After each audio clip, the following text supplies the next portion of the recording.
मैं अभिजीत स्वागत करता हूं आपका प्रैक्टिस पाठशाला में।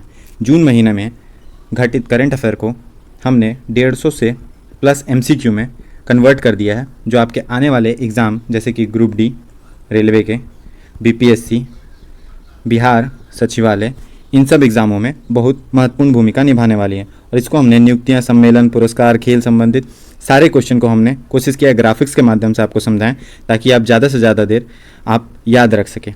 तो चलिए दोस्तों चालू करते हैं पहला क्वेश्चन की ओर।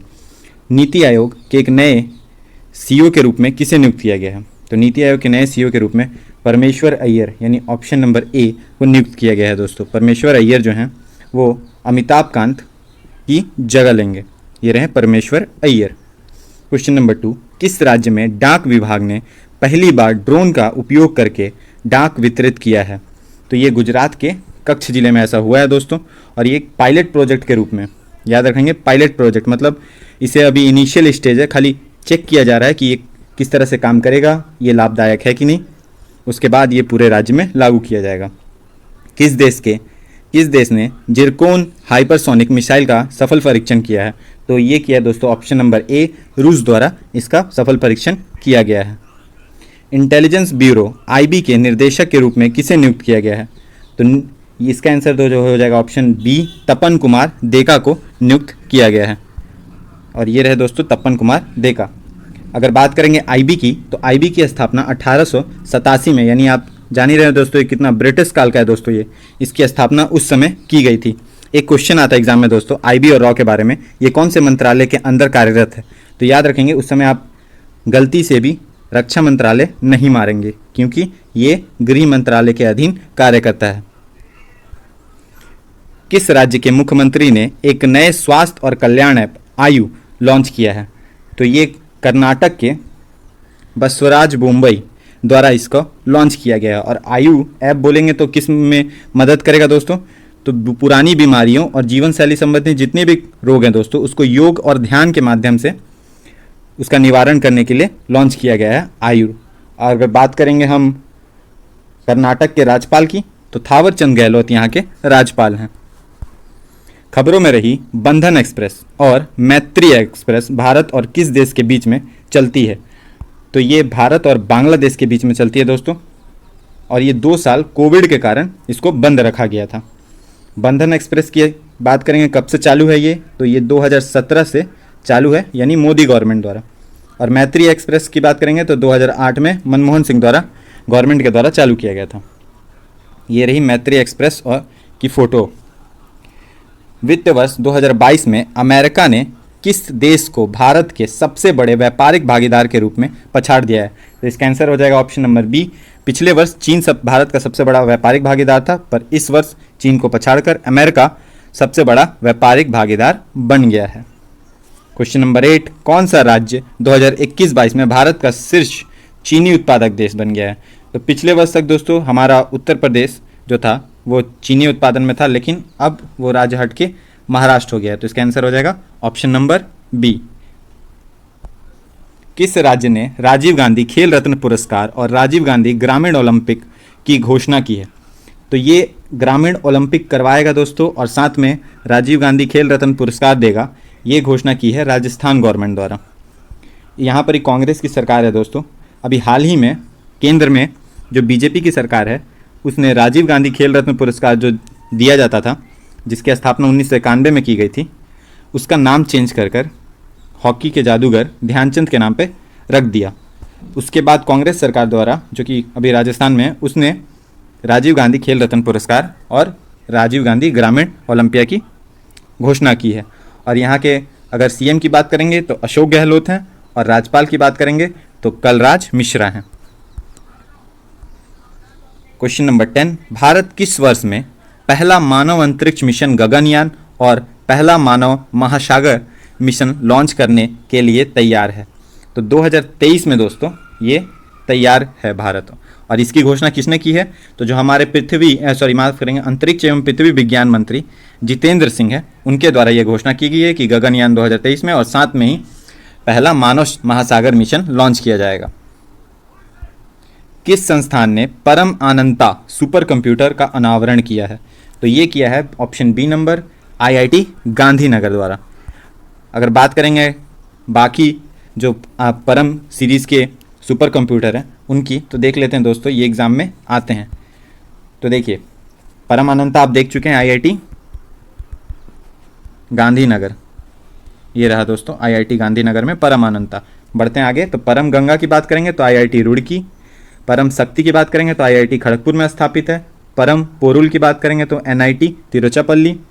भारत का पहला सुपर कंप्यूटर की बात करेंगे तो परम 8000 जो है भारत का पहला सुपर कंप्यूटर था। कौन था दोस्तों? तो परम 8000। भारत का सबसे तेज सुपर कंप्यूटर की बात करेंगे तो ये है परम परवेगा। और ये कहाँ पर यह स्थापित है? अगर माई चांस ये क्वेश्चन आ जाएगा तो जो IICS बेंगलुरु है वहाँ पर यह स्थापित किया गया है परम परवेगा। इसको भी दोस्तों इसी साल जनवरी में कमीशन किया गया है, यानी लिया गया है। अगर दुनिया की बात करेंगे, ये तो हो गई भारत की बात की परम परवेगा। अगर दुनिया की बात करेंगे तो फ्रंटियर दुनिया का सबसे तेज कंप्यूटर है। और ये कहाँ का है?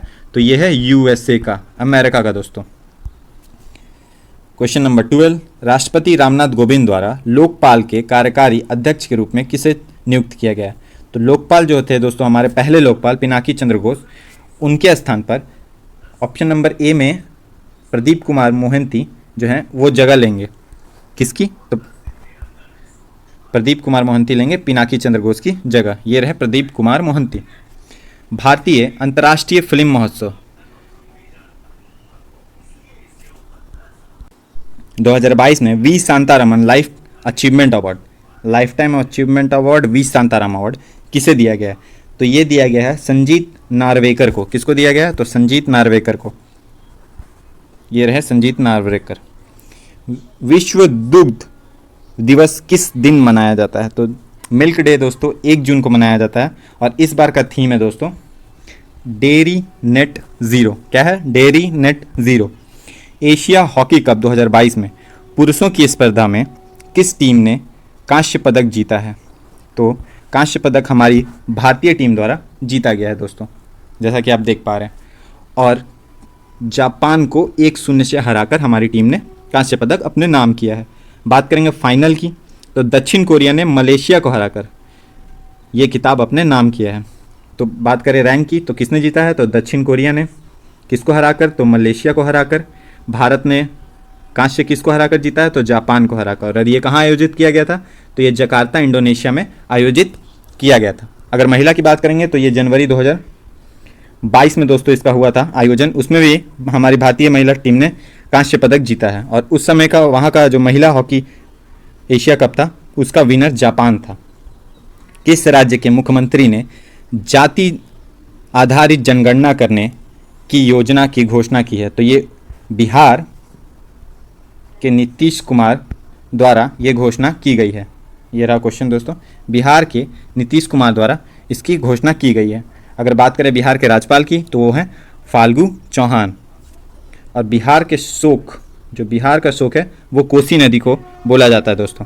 अगर बंगाल का शोक आपसे पूछे तो दामोदर नदी को बोला जाता है बंगाल का शोक, और बिहार का शोक कोसी नदी को। 8वें अंतर्राष्ट्रीय योग दिवस 2022 का विषय क्या था? तो ये मानवता के लिए योग, यानी हमारा ऑप्शन हो जाएगा ए, वही आंसर हो जाएगा मानवता के लिए योग। और कब मनाया जाता है? तो 21 जून को मनाया जाता है।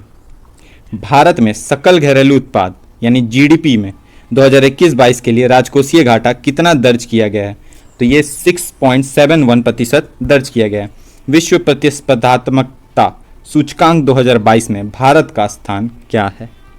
तो भारत का स्थान दोस्तों 37 हो गया है, जो पिछले वर्ष 43 था। तो कितना हो गया? 37। पिछले वर्ष कितना था? 43। और इसमें टॉप कौन किया है? तो डेनमार्क द्वारा इसको टॉप किया गया है।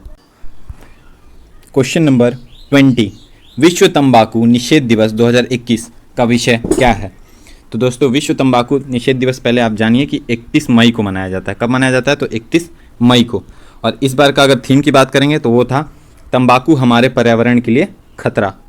याद रखेंगे, तंबाकू हमारे पर्यावरण के लिए खतरा। SSB यानी सशक्त सीमा बल के नए महानिदेशक के रूप में किसे नियुक्त किया गया है? तो ये SL थाउसेन जो हैं उनको नियुक्त किया गया है। किसे? तो ये रहे SL थाउसेन, इनको नियुक्त किया गया है SSB के रूप में। अब थोड़े SSB के बारे में हिस्ट्री में दोस्तों जान लेते हैं। तो SSB की स्थापना दोस्तों जो भारत चीन युद्ध हुआ था 1962 में, जब जवाहरलाल नेहरू यहाँ के प्रधानमंत्री थे, उनके काल में जब हुआ था, तो उस समय 1 साल बाद 1996 में स्थापना हुई थी एसएसबी की। और ये कहाँ पर ही इनकी पोस्टिंग रहती है दोस्तों, वहाँ के ज़माने को एसएसबी की, तो नेपाल और भूटान से संबंधित जो सीमा लगती है भारत की, वहाँ पर ही एसएसबी की जो। बढ़ते हैं आगे, क्वेश्चन नंबर 22। तेलंगाना के राहुल श्रीवास्तव पी भारत के किस नंबर के ग्रैंड मास्टर बने हैं? तो ये भारत के 74वें, यानी option number C, grand master बने हैं। और इससे पहले की बात करेंगे तो 2 याद रखेंगे दोस्तों, पीछे का भी आपसे पूछ सकता है, ये हाल में ही बने हैं। 73वें ग्रैंड मास्टर बात करेंगे तो भरत सुब्रमण्यम, अगर 72वां का बात करेगा तो मित्रभा गुहा। तो यानी आपसे 3 पूछा जाएगा और मैंने तीनों ही बता दिया है।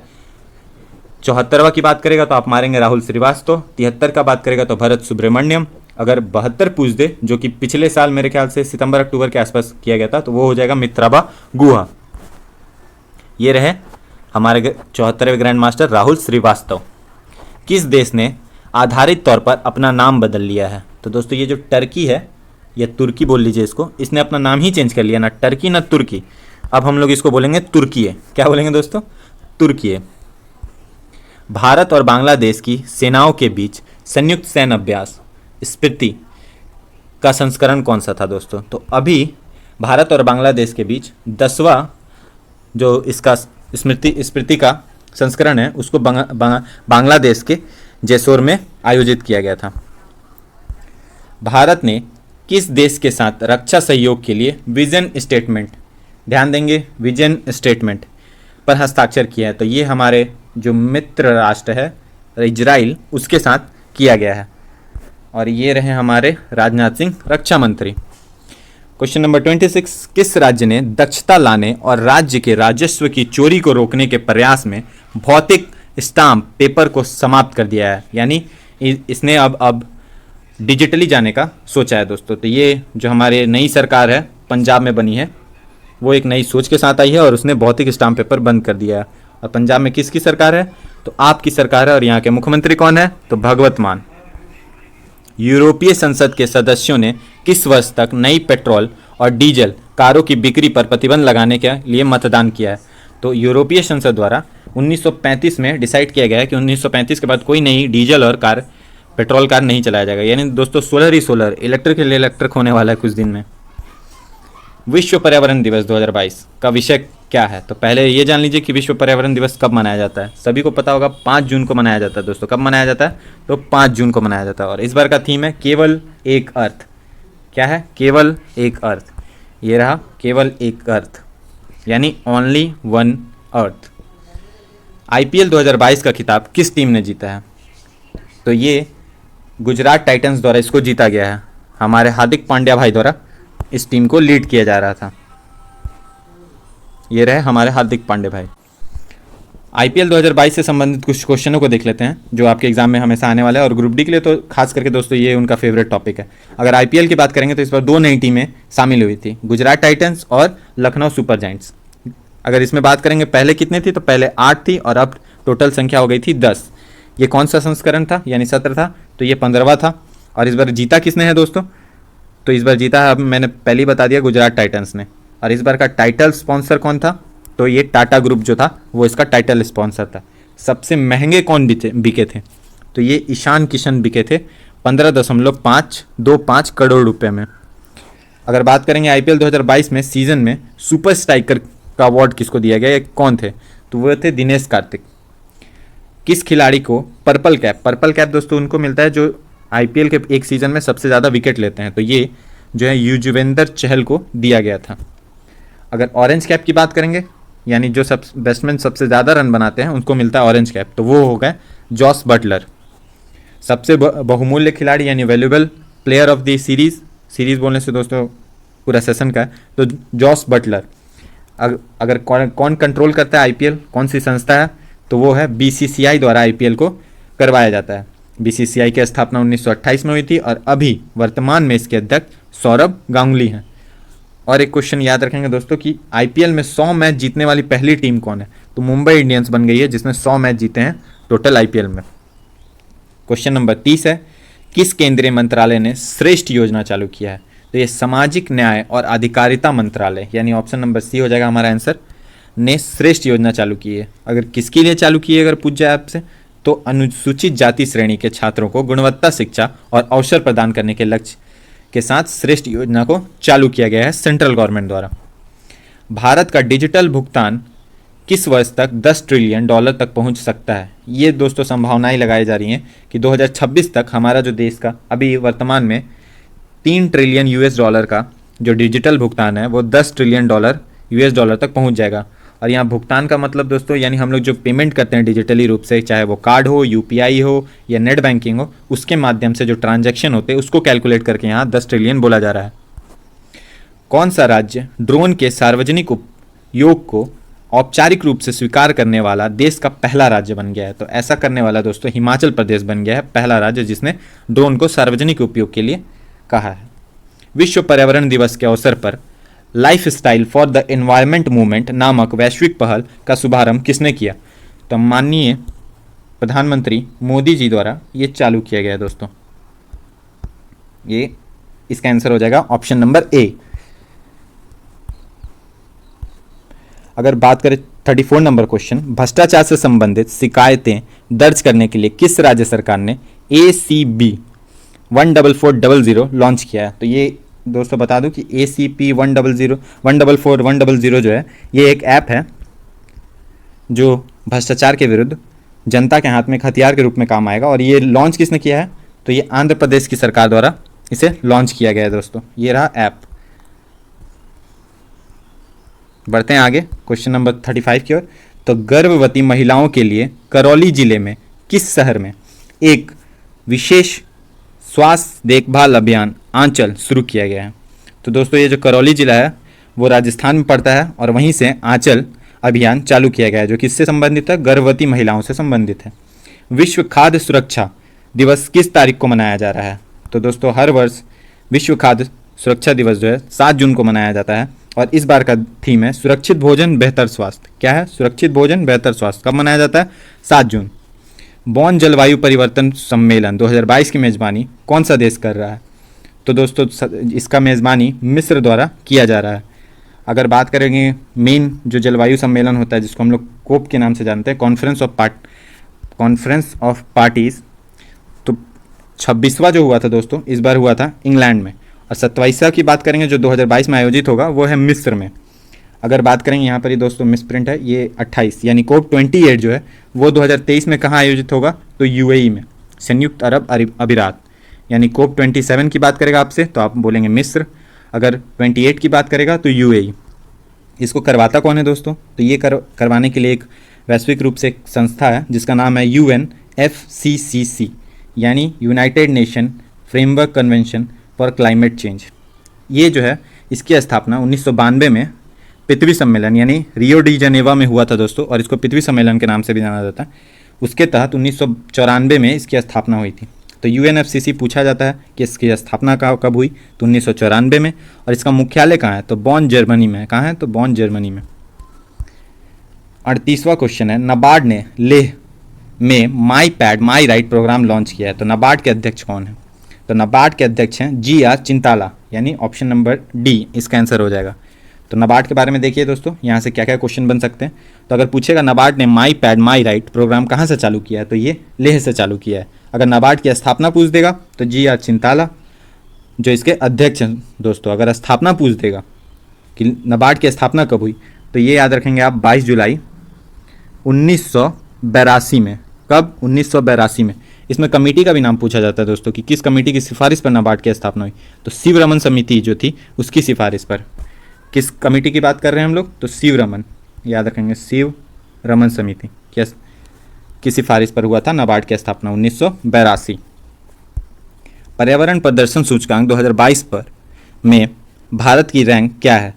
तो ये दोस्तों बहुत दुखद बात है कि भारत की रैंक उन्होंने 180 बना के दे दी है, जिसको केंद्र सरकार ने कड़े शब्दों में इसकी निंदा की है और इस सूचकांक को मानने से इनकार कर दिया गया, क्योंकि 180 देशों की रैंकिंग निकाली गई थी दोस्तों और इन्होंने भारत को ही 180 नंबर दे दिया है, यानी सबसे नीचे हमारा प्यारा भारत को ही रख दिया है। बात करेंगे अगर पहले स्थान पर किसको रखा है तो उन्होंने डेनमार्क को रखा है। यूनियन बैंक ऑफ इंडिया के प्रबंध निर्देशक के रूप में किसे नियुक्त किया गया है? तो एम मणि मेखलाई जो हैं उनको नियुक्त किया गया है प्रबंध निर्देशक के रूप में, और ये रही मणि मेखलाई। क्रेडिट से जुड़ी सरकारी योजनाओं के लिए शुरू किया गया नए राष्ट्रीय पोर्टल का नाम क्या रखा गया? तो दोस्तों सेंट्रल गवर्नमेंट द्वारा 23 सरकारी योजनाएं जो हैं जो नागरिकों को ऋण प्रदान करती हैं यानी लोन प्रदान करती हैं, उसको एक पोर्टल में बांधने की कोशिश की गई है और उसका नाम रखा गया है भारत समर्थ पोर्टल। क्या रखा गया? भारत समर्थ पोर्टल, यानी ऑप्शन नंबर बी। और ये रहे दोस्तों मोदी जी, भारत समर्थ पोर्टल। सिक्किम के मुख्यमंत्री ने किसे सिक्किम की राज्य तितली घोषित किया है? तो ब्लू ड्यूक को नियुक्त किया गया, और ये रही दोस्तों खूबसूरत तितली जिसको सिक्किम का राज्य तितली घोषित किया गया, और क्या नाम रखा गया इसका? Blue Duke. अबू धाबी में आयोजित इंटरनेशनल भारतीय फिल्म एकेडमी पुरस्कार में किस फिल्म ने सर्वश्रेष्ठ फिल्म का खिताब जीता यानी पुरस्कार जीता? अगर बात करेंगे अंतर्राष्ट्रीय भारतीय फिल्म एकेडमी, इसी को दोस्तों बोलते हैं आईफा, यानी आईफा में कौन सी फिल्म को सर्वश्रेष्ठ फिल्म का पुरस्कार जीता है? तो वो शेरशाह द्वारा इसे जीता गया है दोस्तों।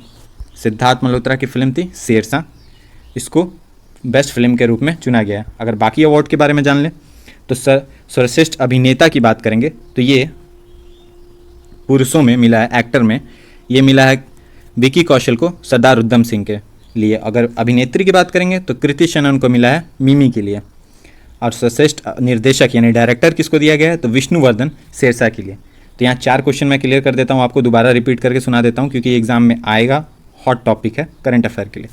आईफा की बात करेंगे, सर्वश्रेष्ठ अगर एक्टर की बात करेंगे तो विकी कौशल। कौन है विकी कौशल? तो कैटरीना कैफ के हस्बैंड है दोस्तों विकी कौशल। सरदार उधम सिंह के लिए मिला है। अगर बात करेंगे महिला में तो कृति शेनन को मिमी के लिए। और अगर बात करेगा कि अगर पूछे आपसे कि बेस्ट फिल्म कौन है तो शेरशाह। और अगर निर्देशक पूछ दे तो शेरशाह के लिए विष्णुवर्धन। कौन सी अंतरिक्ष एजेंसी डेविंसी मिशन नामक एक मिशन शुरू कर रही है? तो जो डेविंसी है वो शुरू कर रहा है दोस्तों नासा। और किसके लिए चालू कर रहा है? तो शुक्र ग्रह के लिए। चलिए देखते हैं इसके बारे में हम लोग।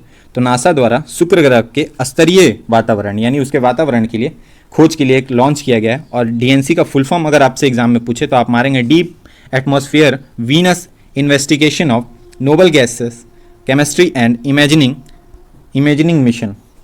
ये दोस्तों 2019 में सोचा गया है कि ये शुक्र ग्रह के निकट उड़ान भरेगा और इसके कठोर वातावरण का पता लगाएगा। और उतरेगा कब दोस्तों सतह पर? तो 31 में पहुंचेगा।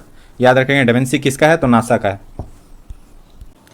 45 नंबर क्वेश्चन, राष्ट्रपति रामनाथ कोविंद ने संत कबीर को श्रद्धांजलि अर्पित की और किस राज्य में संत कबीर एकेडमी और अनुसंधान केंद्र और स्वदेश दर्शन योजना का उद्घाटन किया है? तो यहाँ पर 2 चीज़ें याद रखने वाली बात है। क्वेश्चन में पूछा जा रहा है आपसे कि स्वदेश दर्शन योजना, ये इंपॉर्टेंट है। स्वदेश कहाँ से उद्घाटन किया गया है और किसने? तो राष्ट्रपति रामनाथ कोविंद ने। और कबीर एकेडमी और अनुसंधान ये दोनों, तो ये चालू किया गया है उत्तर प्रदेश से। कहाँ से? तो उत्तर प्रदेश से राष्ट्रपति रामनाथ कोविंद द्वारा स्वदेश दर्शन, देख सकते हैं बैनर दोस्तों, स्वदेश दर्शन। विश्व महासागर दिवस किस तारीख को मनाया जाता है? तो ये मनाया जाता है 8 जून को। कब मनाया जाता है? 8 जून। देखते हैं कि इस बार का थीम क्या रखा गया था। पुनरुद्धार महासागर के लिए सामूहिक कार्रवाई यानी revitalisation collective action for the ocean रखा गया है थीम। और एक्स्ट्रा फैक्ट के तौर पे आप याद कर सकते हैं कि 8 जून को ही दोस्तों विश्व ब्रेन ट्यूमर दिवस भी मनाया जाता है। और इस बार का जो थीम है दोस्तों ये है टुगेदर वी आर स्ट्रॉन्गर। ये असल ज़िंदगी में भी आप लगा सकते हैं दोस्तों कि साथ रहेंगे तो हम लोग शक्तिशाली रहेंगे। 2022 फ्रेंच ओपन महिला वर्ग किसने जीता है दोस्तों? महिला वर्ग का फ्रेंच ओपन किसने जीता है? तो इसका ऑप्शन हो जाएगा ऑप्शन सी, इसका आंसर हो जाएगा ईगा स्वीटेक। ये पोलैंड की रहने वाली है और इन्होंने दूसरी बार जीता है दोस्तों। ये रही हमारी चैंपियन फ्रेंच ओपन की ईगा स्वीटेक। अगर पुरुष के बारे में पूछे तो ये है राफेल नडाल जो कि स्पेन के हैं, वो उन्होंने जीता है फ्रेंच ओपन। ऑस्ट्रेलियन ओपन इससे पहले हो चुका है 2022 का, उसके भी बारे में बात कर लेते हैं। तो उसमें प्रेस जो पुरुष एकल था उसमें भी राफेल नडाल ही जीता था। तो आपके लिए और इजी हो गया कि अगर इस साल का 2022 का जो अभी तक हुए हैं ऑस्ट्रेलिया और फ्रेंच, ये दोनों आपसे पूछते तो आप आंख बंद करके राफेल नडाल मारेंगे। 2021 का नहीं दोस्तों, मैं दोबारा बोलता हूँ 2022 का ही मारेंगे। और महिला एकल खिताब किसने जीता है, तो ये एस्ले बार्टी द्वारा, जो कि ऑस्ट्रेलिया की हैं, उन्होंने जीता है। अंतर्राष्ट्रीय एल्युमिनियम संस्थान के नए अध्यक्ष के रूप में किसे नियुक्त किया गया है, तो जो संदीप पाई वो हैं, उनको नियुक्त किया गया है अंतर्राष्ट्रीय एल्युमिनियम संस्थान के अध्यक्ष के रूप में। एसबीआई के नए एमडी के रूप में किसे नियुक्त किया गया है, ये याद रखेंगे दोस्तों, ये बहुत दिन आपको तंग करने वाला है ये क्वेश्चन, तो इसीलिए अभी याद करके हमेशा के लिए झंझट खत्म कर दे। इसका आंसर है आलोक कुमार चौधरी को नियुक्त किया गया है। मैं आपको फोटो दिखा देता हूँ आलोक कुमार चौधरी की, ये रहे आलोक कुमार चौधरी, इनको एसबीआई के एमडी के तौर पे नियुक्त किया गया। अब बात कर लेते हैं थोड़े एसबीआई के बारे में। तो एसबीआई की स्थापना तीन मर्ज हुए थे, bank of Bengal, bank of Madras और बैंक ऑफ बम्बई।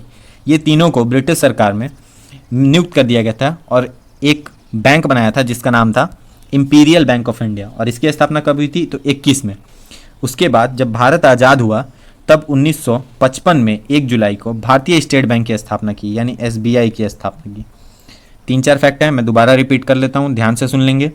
अगर आपसे पूछें इंपीरियल बैंक की स्थापना तो 1921 में, स्टेट बैंक की स्थापना 1955 में। ये आपसे पूछा जाए कि स्टेट बैंक का पूर्व में क्या नाम था, तो उसका नाम था इंपीरियल बैंक ऑफ इंडिया। कोशिश करता हूँ समझा पाया। रॉ के प्रमुख के रूप में किसे फिर से नियुक्त किया गया, यानी री इलेक्ट किया गया है दोबारा, तो इस बार दोबारा इन्होंने सामंत कुमार गोयल जो है, ये रहे सामंत कुमार गोयल, इन साहब को दोबारा नियुक्त किया गया है। 2023 तक इनकी जो कार्यकाल है उसको बढ़ा दिया गया है। अगर रॉ की स्थापना बोलेगा तो 1968 में की गई थी। इससे पहले मैंने आपको आईबी में के बारे में बताया है कि आईबी की स्थापना 1887 में हुई है, और इसके बारे में बात करेंगे रॉ की तो 1968 में। दोस्तों, न्यायमूर्ति सतीश चंद्र शर्मा ने किस उच्च न्यायालय के मुख्य न्यायाधीश के रूप में शपथ लिया है, तो ये दिल्ली उच्च न्यायालय के मुख्य न्यायाधीश बने हैं। कौन, तो सतीश चंद्र शर्मा। दोस्तों, एक क्वेश्चन है कि अभी सबसे नवनिर्मित यानी रिसेंटली जो उच्च न्यायालय बना है वो कौन से राज्य में बना है, तो कमेंट में ज़रूर अपना आंसर दें। मैं दोबारा क्वेश्चन रिपीट कर देता हूँ, जो नवनिर्मित यानी सबसे लेटेस्ट जो न्यायालय की स्थापना की गई है वो किस राज्य में की गई है।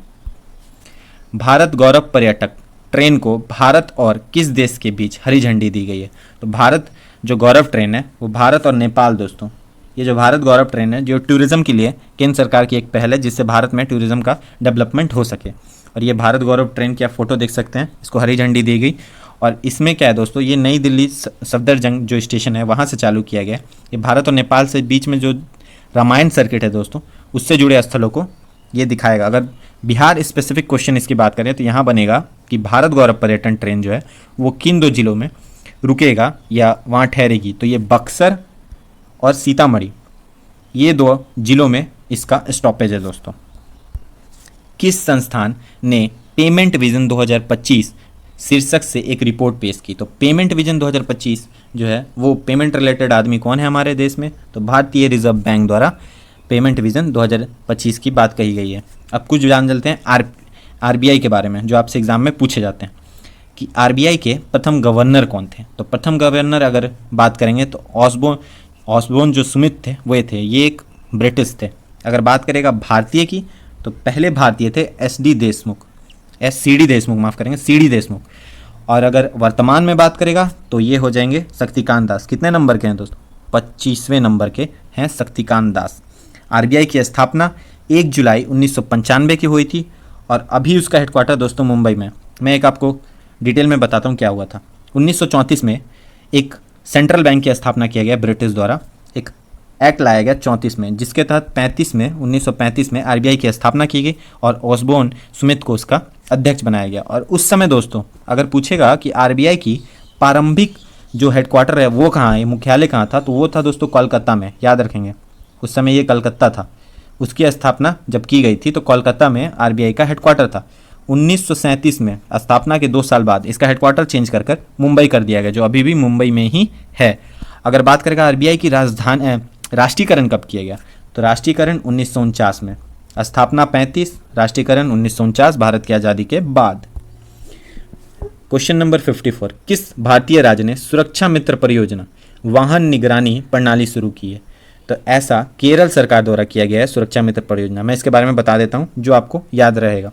दोस्तों ये बढ़िया स्कीम लगाया है इन्होंने। क्या किया है कि हर चक्के में, मतलब हर चक्के में बोलने से दोस्तों हर व्हीकल में, हर गाड़ी के एक चक्के में क्या किया है उन्होंने, एक व्हील लोकेशन ट्रैकिंग डिवाइस लगा दिया है। ये क्या करेगा कि उसके स्पीड को रेगुलेट करने के मतलब नोटिस देगा किसको, तुम जो मालिक है गाड़ी का, उसको रजिस्टर मोबाइल पे मैसेज आते रहेंगे। तो इससे क्या होगा, यात्रा के दौरान कोई अप्रिय घटना होने पर मालिक को, जो वाहन का मालिक है, उसके मोबाइल पर फ़ोन आ जाएगा। समझ रहे दोस्तों, व्हील पे एक लोकेशन ट्रैकिंग सिस्टम लगाएगा। जब वो ओवर स्पीड होगा गाड़ी तो भी उसके मालिक पे गाड़ी पे आएगा, जब गाड़ी पलट जाएगी यानी सफ़ा चट तो भी मैसेज आ जाएगा कि पार्टी आपका खप गया है। बढ़ते हैं आगे। Question number 55। अंकटाड जो वर्ल्ड इन्वेस्टमेंट रिपोर्ट जारी करता है दोस्तों, उसने पिछले साल यानी 2021 में एफडीआई के शीर्ष प्राप्तकर्ताओं में भारत का स्थान क्या है इन्वेस्टमेंट रिपोर्ट के अनुसार दोस्तों।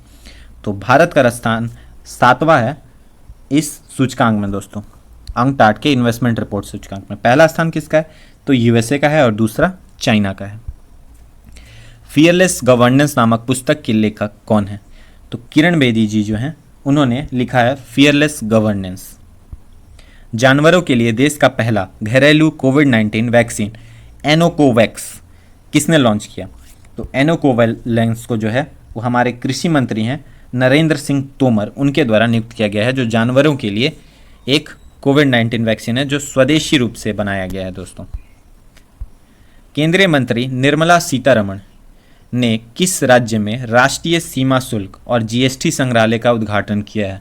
ये क्वेश्चन भी आपको दोस्तों याद रखना है कि जीएसटी संग्रहालय कहाँ खोला गया, तो ये गोवा में खोला गया है। मैं आपको फ़ोटो दिखा देता हूँ, देखिए दोस्तों ये रहा जीएसटी संग्रहालय, इसको गोवा में खोला गया है। तो किसके द्वारा खोला गया है, तो निर्मला सीतारमण जी के द्वारा इसे खोला गया।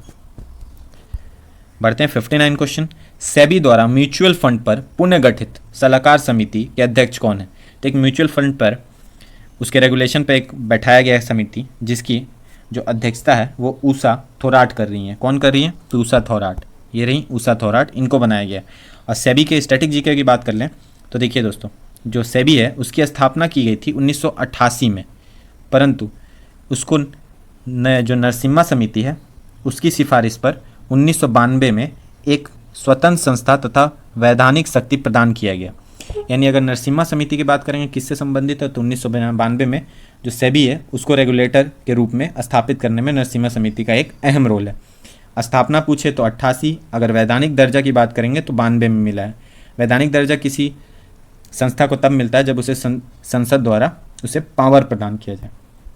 केंद्रीय गृह एवं सहकारिता मंत्री अमित शाह ने किस राज्य या केंद्र शासित प्रदेश में राष्ट्रीय जनजाति अनुसंधान संस्था का उद्घाटन किया है, तो ये नई दिल्ली में किया गया है दोस्तों। Question number 61। तेलंगाना दिवस जिसे आमतौर पर तेलंगाना गठन दिवस के रूप में मनाया जाता है किस दिन है, तो ये 2 जून को है दोस्तों। तेलंगाना फॉर्मेशन डे किस दिन, 2 जून को। कब अलग हुआ था दोस्तों आंध्र प्रदेश से, तो आंध्र प्रदेश से तेलंगाना 2 जून 2014 को अलग होकर एक नए राज्य के रूप में स्थापित हुआ था। किस देश ने सांग्री-ला डायलॉग एशिया सुरक्षा शिखर सम्मेलन की मेजबानी की है, तो सांग्री-ला डायलॉग जो है दोस्तों वो एक बड़ा इवेंट है एशिया में, और यहाँ जो जियो पॉलिटिक्स संबंधित जो भूमध्य जो राजनीति होती है उसके बारे में होता है। ये हमारे जो नई दिल्ली में राइसिन डायलॉग होता है दोस्तों, याद होगा आपको, राइसिन डायलॉग दिल्ली में किया जाता है, वो भी जियो पॉलिटिक्स से रिलेटेड है, उससे संबंधित होता है सांग्री-ला डायलॉग। ये है सिंगापुर में, इसी के नक्शे कदम पर ही हम लोग रायसीना डायलॉग चालू किया है। मनरेगा के तहत लोकपाल के रूप में किसे नियुक्त किया गया, तो मनरेगा के तहत एन जे ओझा दोस्तों, इनको नियुक्त किया गया है। क्यूएस वर्ल्ड यूनिवर्सिटी रैंकिंग 2023 में किस विश्वविद्यालय को शीर्ष स्थान मिला है, तो दोस्तों जो अमेरिका का Manchester university of technology MIT है उसको पहला स्थान मिला है। और भारत की बात करेंगे, भारत में किसको क्या मिला है दोस्तों, तो भारत का रैंक में 200 जो विश्व की प्रमुख विश्वविद्यालय हैं उसमें भारत के 3 विश्वविद्यालय शामिल हैं। कौन कौन, तो ये हो गए IISc बैंगलोर, ये 155वां रैंक है। यानी भारत में अगर बोले सर क्यूएस रैंकिंग के अनुसार टॉप किसने किया है, तो IISc बैंगलोर द्वारा।